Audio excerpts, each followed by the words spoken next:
Hello বন্ধুরা, সবাই কেমন আছো? আশা করি সবাই ভালো আছো। কালকে আমি ভিডিও দিতে পারিনি ব্যস্ততার কারণে। তো কালকে রূপার বাড়িতে কেশবদা এসেছিল। তোমরা নিশ্চয়ই যারা রিমি রূপা চ্যানেলটি ভিজিট করেছো তারা প্রত্যেকেই জানো। আজকে আমি তোমাদের এই যে সোশ্যাল ওয়ার্কার যারা সমাজ সেবা করে তাদের প্রকৃত বাস্তব রূপটা তোমাদের সামনে তুলে ধরবো। অনেক কিছু তোমাদের সঙ্গে আজকে শেয়ার করার আছে, অনেক ফ্যাক্ট যেটা রিয়েল সেটা শেয়ার করার আছে। তোমরা কতটা সেটাকে নেবে, কতটা নিজেরা সচেতন হবে সেটার উপরে, বাকিটা তোমাদের ওপরে সবটা। সেক্ষেত্রে তো আর কিছু করতে পারবো না। তো চলো ভিডিও শুরু করবো, তার আগে একটু ইন্ট্রো দিয়ে নিই। Hello my lovely viewers, welcome back to my channel Dimpi lifestyle. বন্ধুরা আমার সাথে থেকো, পাশে থেকো, চ্যানেলটিকে সাবস্ক্রাইব করো, লাইক কমেন্ট শেয়ার করো। তো তোমরা নিশ্চয়ই যারা রিমি রূপা চ্যানেলটিকে ভিজিট করেছো তোমরা জানো যে ফাইনালি কেশবদা কালকে মানে পরশুদিন বোধহয় কালকে রূপা ভিডিও দিয়েছে, ওদের বাড়িতে এসেছে। তো এই হচ্ছে সেই কেশবদা, তোমরা সবাই চেনো, একটি বিখ্যাত মুখ, বিখ্যাত ইউটিউবার প্লাস সিঙ্গার, তোমরা সবাই জানো। তো উনি ওনার খুব মূল্যবান এবং ব্যস্ত সময় থেকে সময় বার করে 5 মিনিটের জন্য এসছেন রূপার বাড়িতে। তো তোমাদের সুবিধার্থে একটা কথা বলি, কেশবদার বাড়ি থেকে রূপার বাড়ি কিন্তু খুব যে দূরত্বে, মানে অনেক দূর তেমনটা নয়। আমি মানে লোকেশন আর ডিটেলস তোমাদেরকে বললাম না, বলার প্রয়োজন নেই, কারণ কেশবদা হাবড়াতেই থাকে এবং হাবড়ার কোথায় থাকে আমি আর বললাম না। সেখান থেকে মানে রূপাদের বাড়ির যে যেই দিকটা যেটা খুব বেশি দূর না, বাইকে গেলে হয়তো 10 মিনিটও লাগে বাইকে করে গেলে। তো সেই কারণেই বলছি, আর যেহেতু আমি নিজেও হাবড়ায় থাকি তাই জন্য এই জিনিসগুলো জানি। যাই হোক, ওগুলো বাদ দাও। তো ফাইনালি আসলেন কেশবদা এবং এসে 5 মিনিটের মতো টাইম দিয়েছেন, কারণ উনি সত্যি খুব ব্যস্ত থাকেন। তো তারপরে ফল টল নিয়ে এসেছিলেন, তোমরা দেখেছো, এবং তার ক্ষমতা অনুযায়ী তার যতটুকু মনে হচ্ছে সে ততটুকু রিমির ট্রিটমেন্টের জন্য দিয়ে গেছে এবং ভিডিও করেছে। সেখান থেকে আশা করি যে কিছু মানুষ যদি দেখে, জানি না চ্যানেলের নামটি বলেছেন কিনা, এফবিতে আমি দেখিনি ওনার যে ভিডিওটা লাইভ যে করেছে সেটা আমি দেখিনি এফবিতে, চ্যানেলের নামটি বলেছেন কিনা আমি সেটাও জানি না, মেবি হয়তো বলেছে, যেহেতু এসেছে অবশ্যই বলেছে। সেখান থেকে হয়তো কিছুটা হলেও সাহায্য হবে রূপার, যদি হয় সেটা খুবই ভালো। কারণ দেখো, যারা অসহায় মানুষ খুব বোকা হয়ে যায়, এটা সত্যি কথাই। আর যারা অসহায় তারা সব জানে, সব বোঝে, জেনে বুঝেও মানে অন ক্যামেরা অনেক সময় অভিনয় করতে হয়, আবার পায়েও ধরতে হয়, মানে তাদেরকে সব জায়গা থেকে মানে অপমানিতই হতে হয়, কিন্তু আবার ভালো ভালো কথাও বলতে হয়। কেন বলছি এই কথাগুলো না, কেশবদাকে রিলেট করে আমি বলছি না কথাগুলো, বলছি কেন সেই সবটা তোমাদেরকে বলবো। প্রথমত এই কেশবদার সঙ্গে রূপা আরও 3 বছর আগে রিমির বিএমটি হওয়ার আগে থেকেই মানে চটি পুরো বলতে পারো ছিঁড়ে গেছে। ওই যে বললাম খুব বেশি ডিস্ট্যান্স নয়, কিন্তু রূপা যেহেতু বাইক নয়, রূপা যেহেতু মানে অটো টোটো এরকম করেই এসছে, তো রূপার ক্ষেত্রে সে 10 মিনিটটা 20 মিনিট লেগেছে। তো ও প্রচুর তার বাড়িতে এসে গেছে, যে একটা যদি কমিউনিটি দেয় বা ভিডিওতে যদি একটু 2 লাইন বলে তাহলে হয়তো কিছুটা সাহায্য হবে বিএমটির ক্ষেত্রে, কারণ ওটা তো অনেক বড় একটা ঝড় ছিল। যাই হোক, উনি তখন সময় পাননি, ব্যস্ত মানুষ তো সময় পাননি, তো করেননি। এখন মেবি উনি এসেছেন কেন সেটা তো বুঝতেই পারছো, কারণ দেখো রোহান এসেছিল কদিন আগে এবং ও সাধ্যমতো যতটা পেরেছে ও কিন্তু করে গেছে, এবং ও যে এসেছিল মন থেকে আন্তরিকভাবে এসেছিল সেটা নিয়ে ও কিন্তু ভিডিও করেছে, বেশ কিছুটা সময় দিয়েছে, ও সবটা ক্লিয়ার করে বলেছে এখানে। তো সেই জায়গায় এসবটা মানে ওই দায় সারা, অনেকটা কি পুরোটাই দায় সারা ব্যাপারটা বোঝা গেল, যে প্রেশারে পড়ে হয়তো এসেছে। প্রেশার মিনস প্রেশার কথাটা বলা ভুল, হয়তো অনেকে কমেন্ট করছে, কারণ যারা আমরা ইউটিউবে মানে সোশ্যাল মিডিয়ার জোনে যারা আমরা কাজ করি তাদের আমাদেরকে ভিউয়ার্সদেরকে খুশি করতেই হয়, বিশেষ করে যারা এই টাইপের ক্রিয়েটার আছে তাদের তো ভিউয়ার্সদের খুশি করেই চলতে হয়। তো হয়তো সেই কোনো জায়গা থেকে ভিউয়ার্সদের খুশি করার জন্যই হয়তো মেবি এসেছেন, কারণ মন থেকে যদি আসতো সে তাহলে ওদের বক্তব্য শুনতো, সেই বক্তব্যগুলো নিজের ভিডিওতে রাখতো, বলতো যে কেন অসহায়, কোথায় সাহায্যের দরকার, কারণ এসেছেই তো এই পারপাসে, অন্য কোনো পারপাসে তো আসেনি, সে অসহায় বলেই এসেছেন। এটা আমার মনে হলো, আমার ওপিনিয়ন, হতেই পারে আমি ভুল, কারণ আমার ওপাশে যারা আছে তাদের যথেষ্ট মেধা, তো তারা যথেষ্ট বোঝার, এরা বড় বড় সেলিব্রিটি, তো এদের সঙ্গে আমি তো নিজেকে তুলনা করতে কখনোই পারি না। ওই তাহলে আবার হয়ে যাবে কোথায় আকাশের চাঁদ আর কোথায় হচ্ছে মাটির প্রদীপ, এরকমই প্রদীপ বলাটাও ভুল, নিজেকে আমি অতটুকু জায়গাতেও নিই না, কারণ প্রবাসীদের ক্ষেত্রে দেখেছি তার অনেক ভালোবাসার মানুষ মানুষজন এসে অনেক কিছু বলে গেছে। তো এরাই হচ্ছে সেই সমস্ত মহান মানুষ। ভাগ্যিস সোশ্যাল মিডিয়া ছিল, এই সোশ্যাল মিডিয়ার দৌলতে অনেক মানুষ নিজেদেরকে সেলিব্রিটি তৈরি করে নিয়েছে বা মনে করে, মানে অন্যেরা মনে করুক বা না করুক, নিজেরা নিজেদেরকে অনেক বড় মাপের মানুষ মনে করেন। যাই হোক, ওইগুলো প্রসঙ্গ না, প্রসঙ্গ হলো এটাই যে উনি এসেছেন ফাইনালি, এবং এসেছে, আশাটাই হচ্ছে বড় কথা। এসেছেন, তোমরা দেখেছো, এবং উনি ওনার চ্যানেলে দেখিয়েছেন, ওই একটা লাইভ করেছেন, সেটাই অনেক, তাই না? এরপরে ফিউচারে কি করবেন না করবেন, ওদেরকে আরও একটু সাহায্য করবেন কি না, এগুলো আর বলতে পারি না, কারণ 3 বছর আগে যখন প্রয়োজন ছিল তখনই উনি আসেননি, আর এখন এসেছেন ওই 5 মিনিটের জন্য।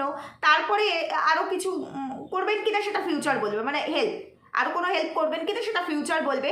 আমি অ্যামাউন্টে যাব না। তোমরা অনেকেই দেখলাম রূপার ভিডিওতে কমেন্ট করেছে যে উনি এত বড় মাপের মানুষ, মানে ওনার এত আর্ন, তো সেইখানে এই সেই, আমি ওগুলোতে যাবো না।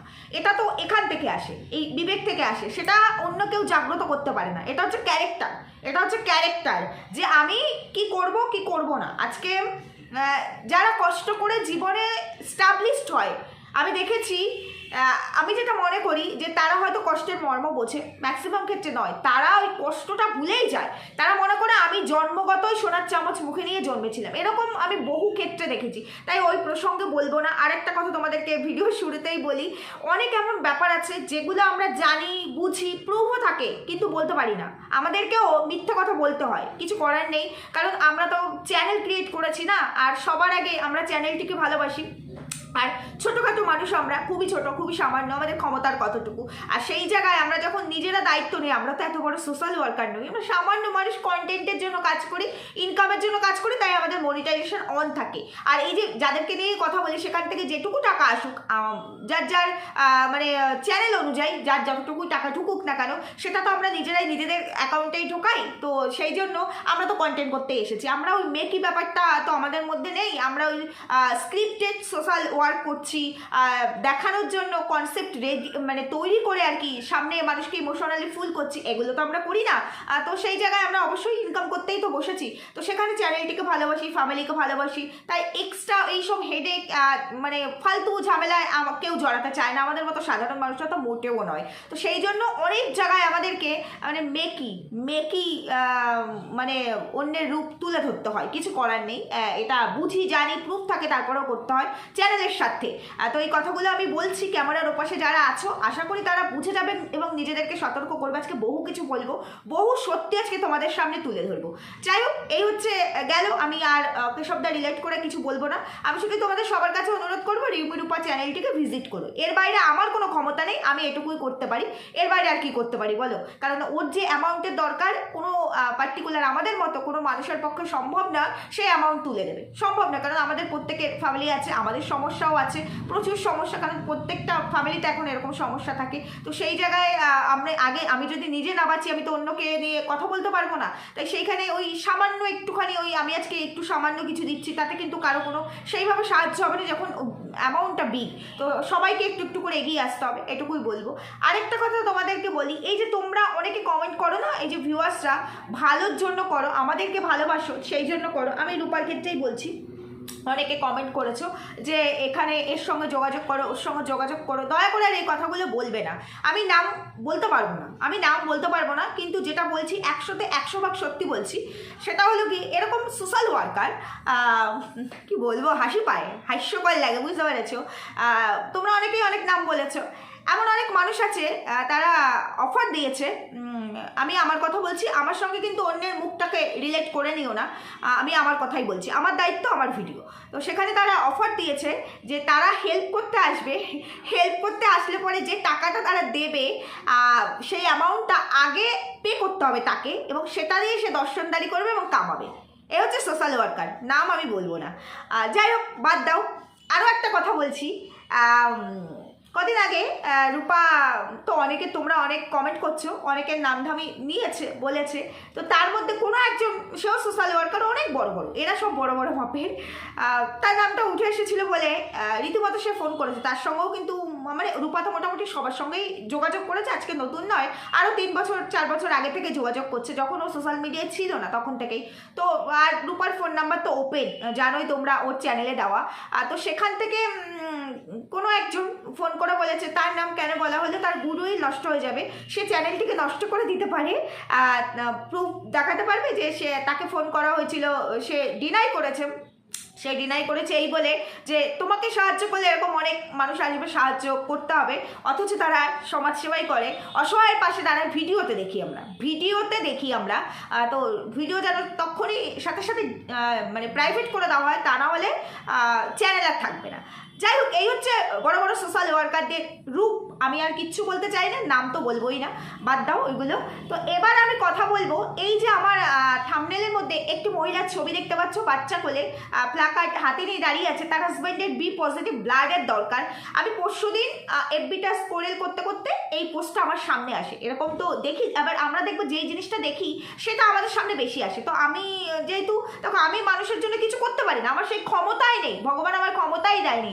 আমি নিজের কন্টেন্টের জন্যই করি, পয়সা নেই, কিন্তু সেখানে আমি ভাবি যদি কেউ বলে আমাকে, তাকে নিয়ে যদি দুটো কথা বলে, যদি দুজন একজনও তার চ্যানেলে যায়, ওটুকুই তার লাভ। তো আমি এর বাইরে আমার কোনো ক্ষমতা নেই, আমি কিছুই করতে পারি না। তো সেইখানে আমি এই ধরনের ভিডিওগুলো দেখি, আমার খারাপ লাগে, তাই জন্য দেখি, আমরা তো সবাই দেখি, তাই না? তো এরকম পরশুদিনে আমি হঠাৎ দেখলাম এই মহিলাটির পোস্টটি, সে দাঁড়িয়ে আছে রাস্তার মাঝখানে এবং তার হাজব্যান্ডের ব্লাডের দরকার। তো কেউ যদি সাহায্য করে, চোখ থেকে টপ টপ করে জল পড়ছে, কাঁদছে, আর ওইটুকু একটা বাচ্চাকে কোলে নিয়ে। আমার মনে হয় তোমরা এফবিতে অনেকেই দেখেছো, তাই না?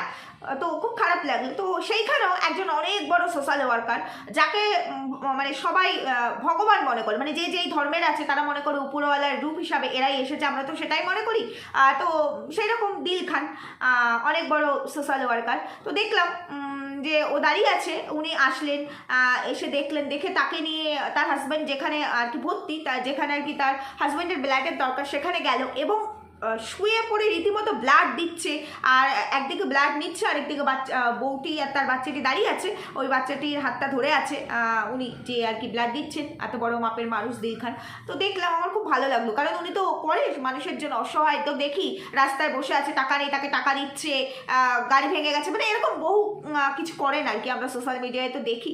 তো আমি ভাবলাম সত্যি তাই, উনি তো সত্যি করেন, তাহলে হয়তো করেছেন। আমার মনের মধ্যে একটা প্রশ্নও এসেছিল, ক্যামেরাটা অন করে কে রেখেছে? মানে এরা যখনই কোনো ভিডিও দেখি, আমি দেখি ক্যামেরা আগে থেকে অন, কি করে বলছি যে এই রাস্তা দিয়ে আমি যাবো, এখানে এই অসহায়টি বসে আছে, তাকে আগে থেকে আমরা দেখছি, উনি হঠাৎ করে আসছে, তারপরে দেখছি কিছুটা তো স্ক্রিপ্টেড বোঝাই যায়। কারণ দেখো, যারা সমাজসেবা করে তারা যদি নিজেরা উপার্জন না করতে পারে, নিজেদের যদি ইনকাম না থাকে, তাহলে তারা ভিডিওটাই বা কী করে করবে, চ্যানেলে বা কী করে চালাবে, নেট খরচাই কোথা থেকে আসবে, এই যে দূরে দূরে ভিজিট করতে যায়, এক একজনের বাড়িতে যায়, সেগুলো বা কোথা থেকে আসবে? তাদের তো এটা মানে আর্নিং সোর্স, তাই না? তাদের তো ইনকাম রাখতে হবে, তারাও ইনকাম করে, এবং ইনকাম করতে আমরা সবাই এসেছি, সুতরাং তারা ইনকাম করলে দোষটা কোথায়? তারাও ইনকাম করে আর সেখান থেকে অসহায়কেও সাহায্য করে, এটাই আমি জানতাম, বিশ্বাস করতাম। কিন্তু এখন অনেক রূপ দেখে ফেলেছি সোশ্যাল ওয়ার্কারদের, আমি বলবো তোমাদেরকে, সব বলবো।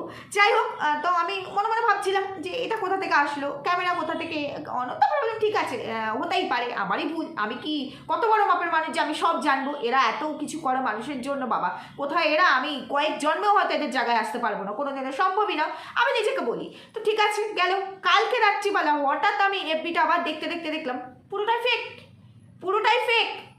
এবং এই মহিলা নিজে তার হাজব্যান্ডকে নিয়ে, বাচ্চাকে নিয়ে ভিডিও করে বলছেন যে তোমরা অনেকেই আমার বাড়িতে আসছো, আমার হাজব্যান্ডকে দেখতে আসছো, আমার হাজব্যান্ড সুস্থ।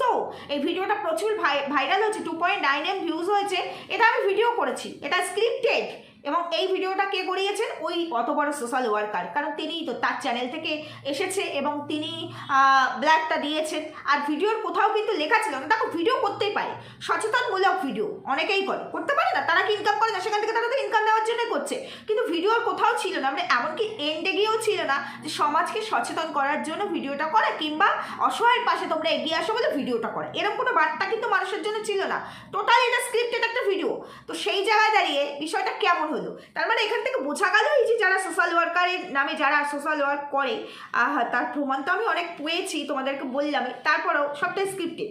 মানে ওই যে এইরকমই, মানে আমি তোমাকে সাহায্য করবো, তার আগে ওই 5,000 টাকা যে তোমাকে দেবো, সেই টাকাটা আগে আমাকে দাও, সেটা দিয়েই আমি ভিডিও করবো, শো অফ করা, তারপরে সেই ভিডিও থেকে মিলিয়ন ভিউজ আসবে, সেখান থেকে আমি যদি 50,000 কামাই তাহলে পরে আমি তোমাকে ওই 5,000 দেবো, বাকি 45,000 আমার পকেটে থাকবে। এটা হচ্ছে প্রফেশন। এটা একটা ট্রিক্স, শর্টকাট ট্রিক্স। মানুষের কাছে উদার হলাম, প্রচুর একটা ভিউজ, মানে সিম্পাথেটিকভাবে ভিউজ নিলাম, ইমোশনালি ফুল করলাম, মানুষকে বোকা বানালাম এইভাবে। মানে এরা তাহলে ভাই আমি বুঝতে পারি না, কত মানুষ তো কত কষ্ট করে, তাই না? শর্টকাটে এইভাবে মানুষকে বোকা বানিয়ে, মানে ক্যামেরার ওপাশের মানুষগুলোকে বোকা বানিয়ে তারা তাদের পকেটের পয়সা, তাদের কষ্টের পয়সা, উপার্জন করা পয়সা স্ক্যানার তো এরা দেয়, সেখানে এরা দিচ্ছে, আর এরা লাভবান হচ্ছে, বড়লোক হচ্ছে। অথচ যারা দিচ্ছে তারা কত কষ্ট করে উপার্জন করে, তাই না? এটা একটা স্ক্রিপ্টেড ভিডিওর জন্য। আমি খালি তাই ভাবি, পয়সা এত কষ্ট করে উপার্জন করতে হয়, আবার পয়সার কোনো মূল্য নেই। মানে এক শ্রেণী কীভাবে মানে লুটে নিচ্ছে মানুষকে, আর এক শ্রেণী খাবারের অভাবে, আপনজনকে বাঁচিয়ে রাখার অভাবে মানুষের পায়ে গিয়ে পড়ছে, আবার তাদেরকে নিয়ে শো অফ করা মিথ্যা কথা ক্যামেরার সামনে বলতে হচ্ছে, কারণ তারা অসহায়। আর অসহায়দের ফায়দা কিভাবে তোলে মানুষ, তাই না? অসহায়, গরিব, এদেরকেই তো মানে হাতিয়ার করা হয়, এদেরই তো ফায়দা, মানে এদেরকে দিয়েই ফায়দাটা লোটা হয়। সত্যি ভাবি সমাজ কোথায় এগিয়ে গেছে। তাই আমি সবাইকে বলবো, যারা এই পরিস্থিতিতে আছে, দেখো মানুষ তো সহজে কারো কাছে গিয়ে হাত পাতে না, কিন্তু এখন তো বুঝতে পারছো, দেখতে পাচ্ছ। আমি একটা কথাই বলবো, কারো কোনো খারাপ পরিস্থিতি আসলে নিজে প্রচার করো, নিজের চ্যানেল থেকে নিজে স্ক্যানার দাও। আমার মনে হয় এই যারা সোশ্যাল ওয়ার্ক করে তাদের তুলনায় এই তোমার আমার মতো সাধারণ পেতি মানুষ যারা 2 টাকা দেবে, 5 টাকা দেবে, তারা মন থেকে দেয়, তারা ঠকাবে না। তাই নিজের প্রচার নিজে করো। আমি রূপাকেও তাই বলবো, বলেও দিয়েছি, আর কারো না, আর কাউকে বলার দরকার নেই, কাউকে কারো কাছে হাত পাতারও দরকার নেই, কিচ্ছু করার দরকার নেই। নিজের প্রচার নিজে করো, নিজের স্ক্যানার দাও, সেখান থেকে যদি সলিড 2 টাকা আসে সেটাই তোমার অ্যাকাউন্টে ঢুকবে এবং তোমার কাজে লাগবে। কিন্তু অন্যের থ্রু দিয়ে যে 200 আসে সেখান থেকে তুমি 50 পয়সাও পাবে না। দেখতে পাচ্ছ তো, উল্টো তোমার বদনাম হবে, মানুষ ভাববে তুমি প্রচুর নিয়েছো, মানুষ কিন্তু অরিজিনালটা বুঝবে না। তোমরা মনে আছে আমি কয়েক মাস আগে, মানে কয়েক মাস না, 1 বছর বোধহয় হয়ে যাবে, রিঙ্কি লাইফস্টাইলের ইন্দ্রাণীর বাড়িতে গেছিলাম। ওর হাজব্যান্ড চলে গেছেন, দাদা। তো আমি দুবার গেছিলাম, তোমরা দেখেছো, আমি নাম বলবো না এই ক্ষেত্রেও। আমি যখন ওকে বলেছিলাম, তখন তো আমি এত জানতাম তো, সদ্য সদ্য কন্ট্রোভার্সি করি, তো বলেছিলাম এরকম বড় বড় তো আছে সোশ্যাল ওয়ার্কার, তুমি তাদের সঙ্গে কেন যোগাযোগ করছো না, কিংবা চেষ্টা করলে করতে পারি, এরকম তো এদের নাম্বার তো ওপেন থাকে। তখন বলছে করেছি, আমাকে বলছে করেছি। জানো কি করেছে, কি করেছে, এসেছে ভিডিও করেছে, এরকম কয়েকজন নাম বললো, ভিডিও করেছে, কোনো হেল্প করেনি, এবং বলেছিল সেই ভিডিও থেকে যে টাকাটা আসবে সেটা আমাকে দেবে। তারপর তার সঙ্গে যখনই যোগাযোগ করি কোনো আনসার পাই না। তাই বলবো দরকার নেই, দরকার নেই। অথচ এই ইন্দ্রাণীর ক্ষেত্রেই আমি দেখেছি, তার হাজব্যান্ড যখন লাস্ট টাইম নার্সিংহোমে অ্যাডমিট ছিল, কোনো একজন কাকু কাকিমা যারা সামনে আসেনি, যারা কন্টেন্ট ক্রিয়েটার নয়, তারা নিঃশব্দে নীরবে দূর থেকে সমস্ত রকম হেল্প করে গেছে। সেই নার্সিংহোমের বিল খরচা থেকে সমস্তটাই, অনেকগুলো দিন কিন্তু নার্সিংহোমে অ্যাডমিট ছিল, তার কিন্তু একটা হিউজ অ্যামাউন্ট হয়েছিল, তারা কিন্তু ক্যামেরার সামনে আসেনি। এরা হচ্ছে প্রকৃত মানুষ, যারা বিবেকের তাড়নায় করে, ক্ষমতা আছে আমি করব, আমি করতে চাই। এরা যারা শো অফ করে ক্যামেরার সামনে, তারা নিজেদের আখের গোছানোর জন্য করে। এটুকু তোমাদের জন্য বললাম, কারণ প্রতিদিন এরকম বহু মানুষ আমরা আছি, সত্যি আমরা অসহায়, আমাদের ক্ষমতার বাইরে যদি এরকম কোনো রোগ ভোগ আসে তাহলে পরে আমরা পারবো না, আমরা সেই জায়গায় দাঁড়িয়ে তখন আমাদেরকে অন্যের পায়ে পড়তেই হয়। এফবিতে কদিন আগে একটা জিনিস দেখলাম, জায়গাটা হলদিয়ার সাইড রিলেট এরকমই হবে, আমি ভুলও হতে পারি। একটি ছেলে বাইক অ্যাক্সিডেন্ট হয়েছে, তার একটি ছোট্ট বাচ্চা আছে, 11 মাস না কত বয়স, তোমরা নিশ্চয়ই দেখেছো, খুব ভাইরাল হয়েছে। ছেলেটি কোমায় আছে অনেকগুলো দিন, 2.5-3 মাস ধরে কোমায় আছে। তার ওয়াইফটি কত স্ট্রাগল করছে, কত চেষ্টা করছে, লাইফ সাপোর্টে রাখা হয়েছে তাকে। হাজব্যান্ডের এখনও কোনো রকম রেসপন্স নেই, এবং অনেক জায়গা থেকেই সেটা প্রচার হচ্ছে। জানি না কতটা মানুষ কতটা নিশ্চয়ই হেল্প করছে, অবশ্যই, কারণ ওরা যে সাইটগুলো আছে সেই সাইট থেকেই নিজেদের প্রচার করছে, এটা সব থেকে ভালো সাইট থেকে, সেটা কিন্তু ভুল হয় না যে সমস্ত সাইটগুলো আছে। তো সেই জায়গায় দাঁড়িয়ে সত্যি প্রচুর ব্যয়বহুল, তাই না? এতদিন ধরে কোমায় থাকা, নার্সিংহোমে রাখা, প্রচুর প্রচুর পার ডে প্রচুর। আমি শুনেছি পার ডে নাকি 60,000 না 65,000 টাকা করে তাকে ওই আইসিইউতে রাখার খরচাটা দিতে হয়, কারণ তাকে লাইফ সাপোর্টে রাখা হচ্ছে। তোমরা অনেকেই জানবে ছেলেটির একটা পাশ মাথার পুরো ডেবেই গেছে, খুব মানে ক্রিটিক্যাল কন্ডিশন। একটি বাচ্চা আছে এবং তার শ্বশুরমশাইও একটি রোগে আক্রান্ত, লিভার সিরোসিস, যেটা শুনেছি। তো আর্নিং মেম্বার ছিল তার হাজব্যান্ডই, ব্যাংকার ছিল শুনেছি। তো সেইখানে অনেক মানুষ এগিয়ে এসছে। আমরা তো এই ধরনের জিনিস দেখলে আমাদের খারাপ লাগে। এবার আমাদের হয়তো ক্ষমতা থাকে না, আমাদের যার যতটুকু ক্ষমতা সে ততটুকু দিয়ে সাহায্য করি। যার ক্ষমতা সে হয়তো 20,000ও দেয়, যার ক্ষমতা নেই সে হয়তো 20 টাকাও দেয়। কিন্তু আমরা নিজেদের বিবেকের তাড়নায় তো করি। ওই জায়গায় আমার একটা কথা বলার আছে, আমার কিচ্ছু বলার নেই। সত্যি এখানে কোনো কিছু তো লুকানোর নেই, সত্যি খুব অসহায়। কতদিন মানুষ টানতে পারে? প্রথমে মানুষ কিন্তু নিজের থেকেই চেষ্টা করে, যখন আর হয় না তখন মানুষ অন্যের কাছে সাহায্য চায়, এটাই তো। কিন্তু তার ওয়াইফটি অ্যানিভার্সারি সেলিব্রেট করলে, তোমরা দেখেছো ওই নার্সিংহোমেই। তার ওয়াইফটির জানি মডার্ন ফরওয়ার্ড, অর্থের অভাব ছিল না, এখনই সেরকম কন্ডিশন, কিন্তু সিচুয়েশন বুঝেই তো আমাদেরকে চলতে হয়, অ্যাডজাস্ট করতে হয়। সেইখানে তার ওয়াইফের ড্রেস মিনস নুডলস সাথে একটা ব্লাউজ পরেছে, সাজতেই পারে। আজকে হাজব্যান্ড অসুস্থ, এত অল্প বয়স, তাই কি নিজের সাজতে ইচ্ছে করে না? অনেকে এটা নিয়ে অনেক কথা বলেছো, কিন্তু এটা রুচির ব্যাপার থাকে। ওটা নুডলস সাথে না হয় যদি স্লিভলেস হতো তাও হয়তো এতটা খারাপ দেখাতো না। তারপরে তার হাতে যে তিনি যে পরিমাণে অর্নামেন্টস পরে নার্সিংহোমে যাচ্ছেন, কয়েক লক্ষ টাকার অর্নামেন্টস তার শরীরে, অথচ অন্যের কাছে সাহায্য চাইছেন, এই জায়গাটা খারাপ লাগে। এবার দেখো, বড় বড় মাথারা এদেরকে নিয়ে কথা বললে এরা হেল্প পায়, কিন্তু এই যে রূপার মতো অসহায় মানুষ, যার পেটে খাবার নেই, বিদ্যে নেই পেটে, তারপরে গোল্ড তো ভুলেই যাও, এইসব নেই, হেঁটে চলে, হাওয়াই ছুটি পড়ে, এদেরকে কেউ পাত্তা দেয় না। এটুকু শুধু তোমাদের জন্য, আর কিছু না। কারণ আমি কাউকে নিয়ে কথা বলার কেউ নই, আমার সেই ক্ষমতাই নেই। তো সেই জায়গায় দাঁড়িয়ে যেটা দেখি আমি শুধু আমার ওপিনিয়নটুকুই দিই, এর বাইরে তো আমি আর কিছু বলতে পারি না। এরপরে সবটাই মানুষের নিজস্ব চয়েস। তো আমার খারাপ লাগলো কালকের ওই ব্যাপারটা ঘটার পরে, এফবিতে দেখার পর এতটাই খারাপ লাগলো যে এতটাই মেকি, সবটা মেকি, অথচ এদেরকে আমরা মনে করি ঈশ্বর রূপ। মানে আমরা তো ঈশ্বরকে দেখতে পাই না, এরাই হয়তো ঈশ্বররূপী। ডাক্তাররা ঈশ্বররূপ, তারপরেও ভাবে এরা তো কত টাকা নেয়, টাকা ছাড়া তো করবে না। এরা দেখো কীভাবে নিঃস্বার্থভাবে করে, পকেটের পয়সা খরচা করে। এখন তো বুঝি পকেটের না, জনগণের পয়সা দিয়ে শো অফ করে সব। অ্যাকচুয়ালি নিজেদের পকেট ভরে, জনগণের পয়সা দিয়ে নিজেদের ব্যাংক ব্যালেন্স ভরে, বাড়ি গাড়ি সব কিছু করে। যাই হোক, এর বেশি আর বলতে চাই না, কারণ আমধাম নেওয়াটা ঠিক নয়। কেন নয় সবটাই তোমাদের বললাম। ভুল বললাম না ঠিক বললাম জানিও, ভুল বললে ধরিয়ে দিও, আর কি বলবো। আর যার যেটা বলার কমেন্ট সেকশনে অবশ্যই বলো। আর আমার মনে হয় নিজেরটা নিজে করাই ভালো, নিজের প্রচার নিজের চ্যানেলে করো। সবার যদি চ্যানেল থাকে, আর নাহলে যে সাইটগুলো আছে তার মাধ্যমে হেল্প নেওয়াই উচিত। কারণ যা দেখতে পাচ্ছি, যা পরিস্থিতি, সব স্ক্যাম চলছে, সব জায়গায় টাউটারি, সবটাই শো অফ। এটুকুই বলবো, আর কিছু বলার নেই। সবাই সুস্থ থেকো, ভালো থেকো, দেখা হচ্ছে পরবর্তী ভিডিওতে। এখানেই রাখছি, টাটা। আর আজকে আর ভিডিও করতে পারবো না, কারণ আজকে তো সানডে, আর স্যাটারডে সানডে আমার হাজব্যান্ডের ছুটি থাকে, আমার জন্য চাপের হয়ে যায় ভিডিও করাটা। কাল থেকে আবার কন্টিনিউ ভিডিও করবো। সুস্থ থেকো, ভালো থেকো, টাটা।